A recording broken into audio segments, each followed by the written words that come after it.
to push the incoming administration to release Nnamdi Kanu, leader of the Indigenous People of Biafra, IPOB.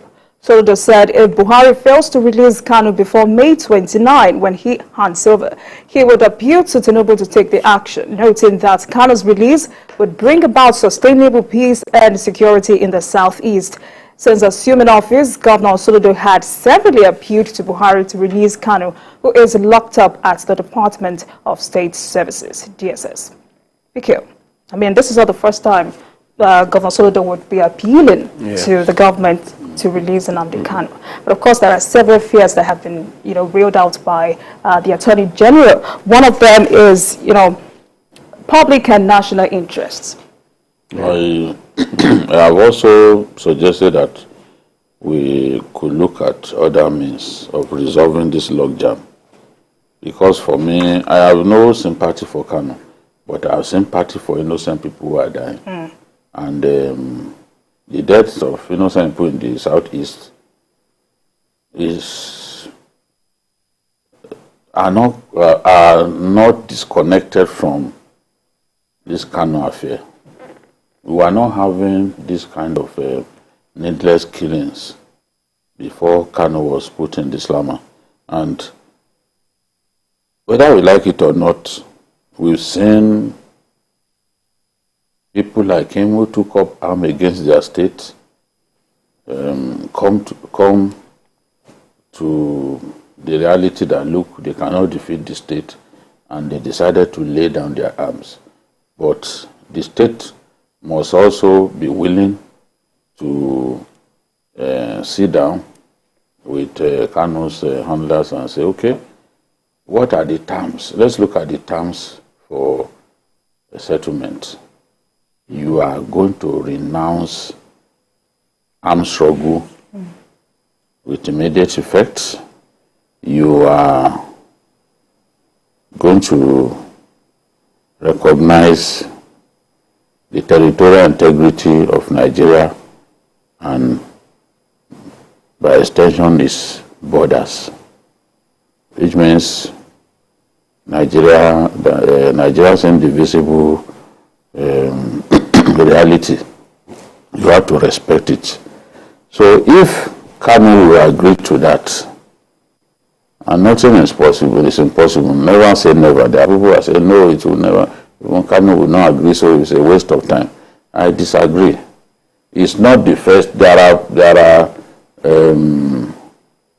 militant leaders more ferocious than him across the world, who at the end of the day decided to embrace peace. Yes. I was talking about the people of Colombia, the government and the FARC rebels. They've been fighting each other for years. That the civil war in Liberia is more than 60 years old. But today, they are telling themselves that, look, we have to sit down and talk. Because some of these battles just go on and on and on. The battles in Congo Democratic Republic, do you know for how long they've been there? There are so many like that, very long civil wars and all that. We have to find a way. The people who are killing themselves in the armed forces who have turned against themselves in Sudan, if they can find the right rapporteurs, I'm sure they will agree to work together. You know, maybe what it will also lead to is power sharing and all that. We've seen that happen. We've seen in Qatar and NLC, who used to behead one another in public. We've seen them come together and power sharing happened. Buthelezi was made a vice president, you know, at that time, and they agreed. They stopped killing one another. You won't even remember that there was a time that the Qatar Freedom Party and NLC people used to kill one another in South Africa. It was the shame of Africa at that time. They were calling it black on black violence. And I've seen some tapes where somebody will be told to kneel down, you kneel down, and then they are slaughtering him in broad daylight. You know, these things were happening. It felt like there will never be an end to it. Well, they found an end to it, and It wasn't a military end. It's not everything that can be resolved by force. When we talk like this, some people will say, oh, Jide has even become Nnamdi Kanu's friend. Oh, Jide is this, Jide is that. We can't always think, have one track reasoning, just thinking the same way. If one method does not work, it is our duty to try to think of other ideas that can bring about peace. This is where it ends. What's my business with Kanu? But I have so much interest in the peace of that area. And I'm happy that Bola Tinubu, during his campaign, said he will be willing to talk to people in the southeast who are causing all the trouble. We will encourage him to go ahead and do it as long as it leads to peace. That's what I'm after. Kanu, if Kanu will agree to drop his arms, stop all this anti-Nigerian rhetorics and all that, and behave normal, which is a street lingo. That's a lot of you. If you would do normal, you know the way they say. Say normal. If you say normal, we will agree to. We will agree. I'm sure the government will be happy because it will lead to even the economy of the area will improve because all those silly Mondays, don't go out on Mondays and all that. Come on. These are people who have made a habit of opening their containers on Monday morning. You tell them they can't work on Monday. It has to stop at some point. And whatever we can do to put an end to it, let us do it. I'm not surprised that Soludo is leading. He's not from his state. But Soludo state must be one of the states badly affected because they have key business people in Anambra, especially in Nnewi. Perhaps they have the highest number of billionaires per square meter in Nigeria. All right, Mr. Bolaji, Biki has talked about negotiation, but do you think Nnamdi Kanu would succumb to negotiation? Because, you know, one of the fears Malami continues to argue about is that Kanu's history suggests he could use his influence to launch a foreign attack against Nigeria. Well, the issue of Nnamdi Kanu is a delicate and touchy one, especially for our people from the southeast. And it has to be handled delicately. Even discussing issues like this, you have to be mindful of even the way you are going to express opinion because it could be misconstrued. But what is wrong, and what is right. Kanu didn't do well. I've had some of these campaigns, and I'm sure most people have had the campaigns against the country. You are wishing war against Nigeria, and you are caught. The thing is, you face the music. You are caught. You face the music. But because of this situation we find ourselves, and like Jide said, everything is not about force. If there is room for negotiation, and if he's going to agree, and I don't know whether I would agree. I don't see Nnamdi Kanu agreeing to negotiate and saying he's bullying away his fights against the Nigerian state, and I don't know whether that is going to be resolved.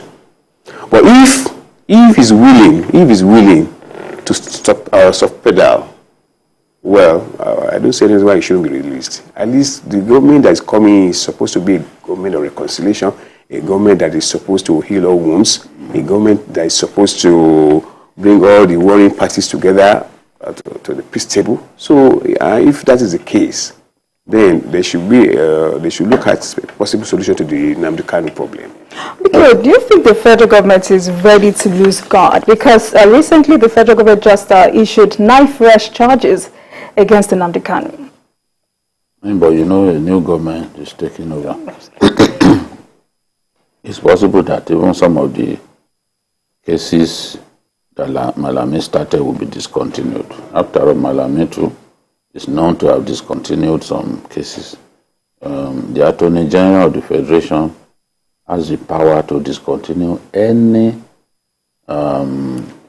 criminal matter in our country, and nobody will ask him questions. It's well within his powers.